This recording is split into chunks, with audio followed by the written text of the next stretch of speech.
சிம்ம ராசி ராசி சக்கரத்தில் 5வதாக வரக்கூடிய ராசி. சிம்ம ராசி சூரியனை அதிபதியாக கொண்டதுனால இந்த ராசியில் எந்த ஒரு கிரகமும் உச்சமோ நீச்சமோ அடையாதனால இந்த சிம்ம ராசி என்பவர்கள் எல்லா இடத்துலையுமே வந்து ஒரு தலைச்சிறந்த பண்பாளர்களாக இருப்பாங்க.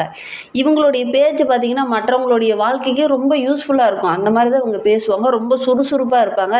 எதையுமே வந்து டக்குன்னு முடிவெடுக்கக்கூடிய ஒரு வேகமான சிந்தித்து செயல்படக்கூடிய அந்த ஆளுமை திறன் பெற்றவங்களாக இந்த சிம்மராசி என்பவர்கள் இருப்பாங்க. நல்ல ஒரு வலுவான உடல் உள்ளவங்களாக இருப்பாங்க. அதே நேரத்தில் இந்த சிம்மராசி என்பவர்கள் எந்த காரியத்தில் இறங்கினாலும் அது மற்றவங்களுக்கு யூஸ்ஃபுல்லாக இருக்கிற மாதிரி தான் இறங்குவாங்க. இவங்களுக்கு வந்து இலகிய மனம், அதே மாதிரி மற்றவங்களுக்கு உதவணுங்கிற ஒரு எண்ணம், எல்லோருக்கிட்டையுமே நல்ல ஒரு இதமாக பேசக்கூடிய அந்த மனோபக்குவம் படைத்தவங்களாக இந்த சிம்மராசி என்பவர்கள் இருப்பாங்க. காட்டுக்கு ராஜாவா சிங்கம் இருந்தாலும் அந்த கூட்டத்துக்கு அவர் தான் தலைவர். அங்கே இருக்கிற அத்தனை பேர்த்துக்கும் வந்து எந்த பாதிப்பும் வரக்கூடாது அப்படின்னு நினைக்கக்கூடிய ஒரு நபர்களாக இந்த சிம்மராசி என்பவர்கள் இருப்பாங்க அப்படின்னே சொல்லலாம். ஒரு கூட்டத்தில் இவங்களுடைய பேச்சுக்கு நல்ல ஒரு மதிப்பு இருக்கும். அந்த அளவுக்கு அன்பாக பேசக்கூடியவங்க, எல்லோருக்கும் நல்லது கெட்டதை விளக்கமாக சொல்லி புரிய வைக்கக்கூடிய ஒரு நபர்கள். இவங்க கொஞ்ச நேரம் அந்த இடத்துல இல்லைனா கூட எங்கப்பா அவன் போயிட்டான் அப்படின்னு தான் கேட்பாங்க. அந்த மாதிரி பேசக்கூடிய ஒரு நபர்கள் தான் இந்த சிம்மராசி என்பவர்கள். இவங்களுக்கு இந்த விளம்பரம் செய்கிறது, அதே மாதிரி கம்பீரமாக பேசுறது, நான் அதெல்லாம் பண்ணினேன் அப்படிங்கிற மாதிரி அந்த இடத்துல நான் புகழாரம் சூட்டிக்கிறது, இதெல்லாம் இந்த சிம்மராசி என்பவர்களுக்கு ஒருபோதும் பிடிக்காது. அதை இவங்க விரும்பவும் மாட்டாங்க. இந்த சிம்மராசி என்பவர்கள் எல்லா இடத்துலையுமே ரொம்ப அன்பாக இருப்பாங்க. இவங்களுடைய செயல், வேகம், பேச்சு இது எல்லாமே ஒரே மாதிரி தான் இருக்கும். இவங்களுடைய பேச்சு பார்த்திங்கன்னா மற்றவங்களுக்கு ரொம்ப பிரயோஜனமான வகையில் இருக்கும். அந்த மாதிரி தான் இவங்க பேசுவாங்க. சமூக சேவையில் கொஞ்சம் ஈடுபாடு உடையவங்களாக தான் இந்த சிம்மராசி என்பவர்கள் இருப்பாங்க. சமுதாயத்துக்கு ஏதாவது செய்யணும் அப்படிங்கிற ஒரு எண்ணம் இவங்களுக்கு இருக்கும். பொதுவாக பார்த்திங்கன்னா இந்த சிம்மராசி என்பவர்கள் ஒரு வீட்டில் இருக்காங்க அப்படின்னா அவங்கள சார்ந்து இருக்கக்கூடிய அந்த குடும்பங்களுக்கு எல்லாத்துக்குமே இவங்க ரொம்ப யூஸ்ஃபுல்லாக இருப்பாங்க. இவங்களுடைய கருத்துக்கள் எல்லாமே அவங்களுக்கு ரொம்ப யூஸ்ஃபுல்லாக இருக்கும். அந்த மாதிரி தான் இவங்க இருப்பாங்க அப்படின்னே சொல்லலாம். 10ஓடு 11 இருக்கிறது இவங்களுக்கு பிடிக்காது.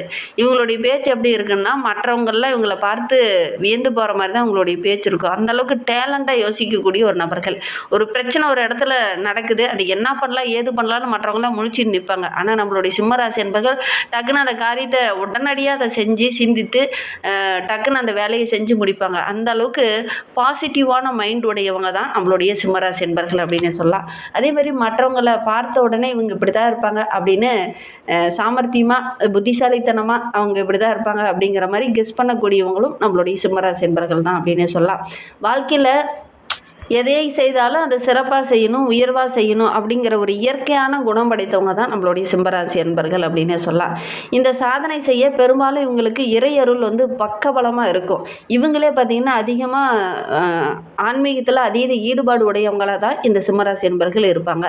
இவங்களுடைய தாய் தந்தையாரோட அன்பு ஆதரவு எப்பவும் கிடைக்கும். அதே நேரத்தில் இவங்களே பார்த்திங்கன்னா தாய் தந்தையாரை வணங்கிட்டு தான் மற்ற தெய்வங்களையே வழிபடுவாங்க. அந்தளவுக்கு தாய் தந்தையார் மீது ஒரு பற்று, பாசம், ஒரு கனிவு இதெல்லாம் இவங்களுக்கு அதிகமாகவே இருக்கும் அப்படின்னு சொல்லலாம்.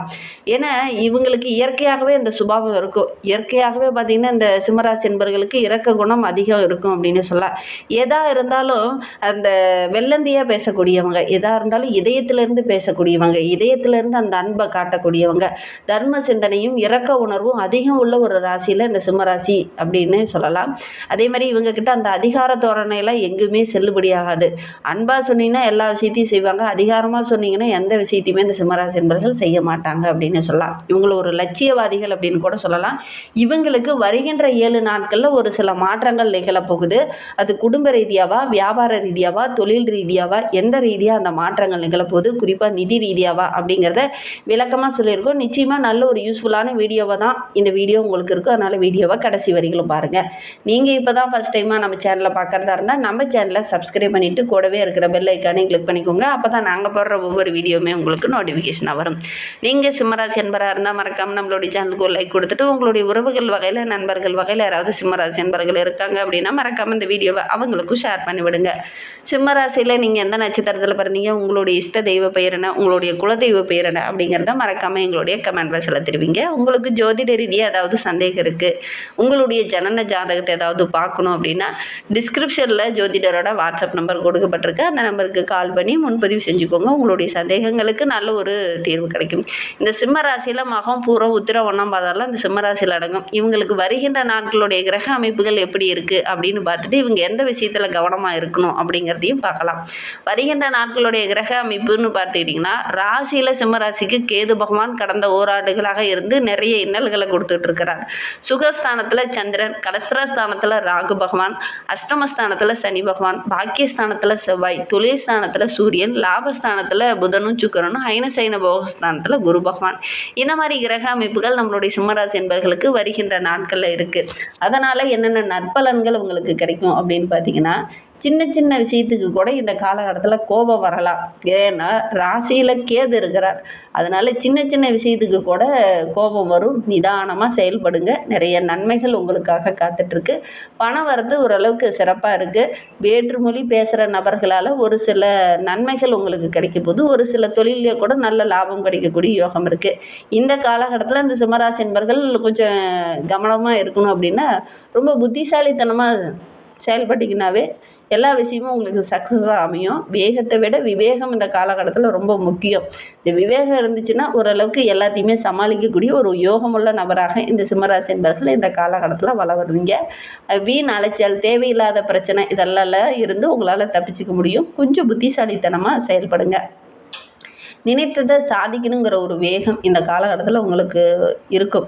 இந்த நினைத்ததை சாதிக்க முடியாத போகும்போது உங்களுக்கு டென்ஷன் அதிகமாகும். என்னடா நம்ம இவ்வளோ முயற்சி பண்ணி இவ்வளோ உழைப்பை போடுறோம், ஆனால் அதில் சாதனை பண்ண முடியலையே, நம்ம எடுக்கிறது ஒன்று செய்கிறது ஒன்றா இருக்குது, நடக்கிறது வேறு மாதிரி இருக்குது அப்படிங்கிற மாதிரி ஒரு சூழ்நிலை இந்த காலகட்டத்தில் இந்த சிம்மராசி என்பர்களுக்கு ஏற்படும். அது தொழிலில், வியாபாரத்தில், நீங்கள் வேலை செய்கிற இடத்துல எல்லா இடத்துலையுமே கொஞ்சம் அலைச்சல் அதிகமாகும். அதற்கேற்ற பலன் அப்படிங்கிறது கொஞ்சம் குறைவாக தான் கிடைக்கும். பொதுவாகவே இந்த சிம்மராசி என்பர்களுக்கு கேது ராசியில் இருக்கும்போது இந்த மாதிரி தான் நடக்கும். வியாபாரத்தை விரிவுபடுத்தலாம் அப்படின்னு ஒரு சில சிம்மராசி என்பர்கள்லாம் பிளான் போட்டு வச்சுருப்பீங்க. உங்களுடைய ஜனன ஜாதகத்தை கொஞ்சம் பார்த்துக்கிறது நல்லது. அதில் உங்களுடைய கோச்சார ரீதியான பலன்கள், தசாபத்தி எப்படி இருக்குன்னு பார்த்துக்கோங்க. இல்லை அப்படின்னா சின்ன சின்ன இடையூறுகள் ஏற்படுறதுக்கான ஒரு சூழ்நிலை இருக்குது. பழைய பாக்கியெல்லாம் இந்த காலகட்டத்தில் நீங்கள் போய் கேட்டிங்கன்னா கூட அது வசூலாகாது. ஒரு சில இடைஞ்சலாகவும் பிரச்சனையாகவும் ஆகிறதுக்கான ஒரு சூழ்நிலை இருக்குது. இந்த காலகட்டத்தில் ரொம்ப பொறுமை முக்கியம். பொதுவாகவே நம்மளுடைய சிம்மராசி என்பர்களுக்கு பொறுமை அப்படிங்கிறது கொஞ்சம் குறைவு தான். ஏன்னா நெருப்பு ராசி, அதனால் கொஞ்சம் பொறுமை அப்படிங்கிறது உங்களுக்கு குறைவு தான். ஆனால் இந்த காலகட்டத்தில் நீங்கள் பொறுமையாக தான் இருக்கணும். கடந்த 6 மாதமாகவே நீங்கள் அந்த பொறுமையை கொஞ்சம் கற்றுருப்பீங்க. ஏன்னா நிறைய அனுபவங்கள், நிறைய இடைஞ்சல்களை நீங்கள் கடந்த 6 மாதமாகவே அனுபவிச்சுட்ருக்கீங்க. அது எல்லாமே ஒரு நல்ல அனுபவத்தை உங்களுக்கு கொடுத்துருக்கும். இருந்தாலும் இந்த காலகட்டத்தில் இன்னும் ரொம்ப பொறுமையாக இருந்து உத்தியோகத்தில் இருக்கிறவங்களுக்கு இந்த வேலையில் கொஞ்சம் வேலை சுமை, வேலை பளு அதிகமாக இருக்கும், அலைச்சல் அதிகமாக இருக்கும். இதனால் உடல் சோர்வு கொஞ்சம் ஏற்படுறதுக்கான சூழ்நிலை இருக்குது. குடும்பத்தில் கூட கொஞ்சம் இறுக்கமான சூழ்நிலை இருக்கும். ஏன்டா இப்படி எல்லாமே தலைகளாக நடக்குது, நம்ம என்ன தான் கஷ்டப்பட்டாலும் நம்மளுடைய வாழ்க்கையில் மகிழ்ச்சி, இந்த சந்தோஷம் அப்படிங்கிறது கொஞ்சம் குறைவாக தான் இருக்குது அப்படிங்கிற மாதிரி ஒரு சூழ்நிலையில் இந்த காலகட்டத்தில் நம்மளுடைய சிம்மராசி என்பர்களுக்கு இருக்குது. இந்த காலகட்டத்தில் கொஞ்சம் பொறுமையாக இருந்துக்கோங்க. அடுத்த 6 மாதம் கொஞ்சம் பொறுமையாக இருந்துக்கோங்க. அதுக்கப்புறம் நம்மளுடைய சிம்மராசி என்பர்களுக்கு ரொம்ப அமோகமாக இருக்குது அப்படின்னு சொல்லலாம். குடும்ப உறுப்பினர்கள் மூலிமா எக்ஸ்ட்ரா ஒரு வருமானம் இருக்கும். அது உங்களுடைய குழந்தைகளாக இருக்கலாம், அல்லது நீங்களாக கூட ஒரு பார்ட் டைம் ஜாப் செய்யலாம். அதன் மூலிமா எக்ஸ்ட்ரா ஒரு வருமானம் இந்த சிம்மராசி என்பவர்களுக்கு கிடைக்கும். அதனால் ஓரளவுக்கு சாதகமான பலன் உங்களுக்கு கிடைக்கும் அப்படின்னு சொல்லலாம்.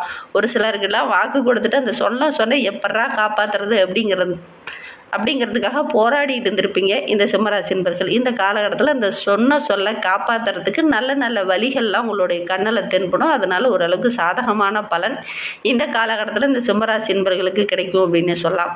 அதே மாதிரி ஒரு சிலர்லாம் பார்த்திங்கன்னா பணி காரணமாக எங்கேயாவது வீட்டில் இருந்து வெளியில் போய் தங்கி வேலை செய்கிற மாதிரி ஒரு சூழ்நிலை இந்த சிம்மராசி என்பர்களுக்கு ஏற்படும். இந்த காலகட்டத்தில் அந்த மாதிரி சுச்சுவேஷன்லாம் அமைஞ்சுன்னா நீங்களே விரும்பி செய்யுங்க. ஏன்னா இந்த காலகட்டத்தில் கொஞ்சம் தள்ளி இருக்கிறது நல்லது. தேவையில்லாத பிரச்சனையெல்லாம் கொஞ்சம் அவாய்ட் பண்ணலாம். கணவன் மனைவியாக இருக்கிறவங்க கொஞ்சம் கருத்து வேறுபாடு ஏற்பட்டு கொஞ்சம் பிரிஞ்சு இருக்கிற மாதிரி ஒரு சூழ்நிலையெல்லாம் இருக்குது. அதனால் வேலை காரணமாக இந்த மாதிரி வெளியில் போகும்போது ஓரளவுக்கு சாதகமான பலன் இந்த சிம்மராசி என்பர்களுக்கு ஏற்படும் அப்படின்னு சொல்லலாம்.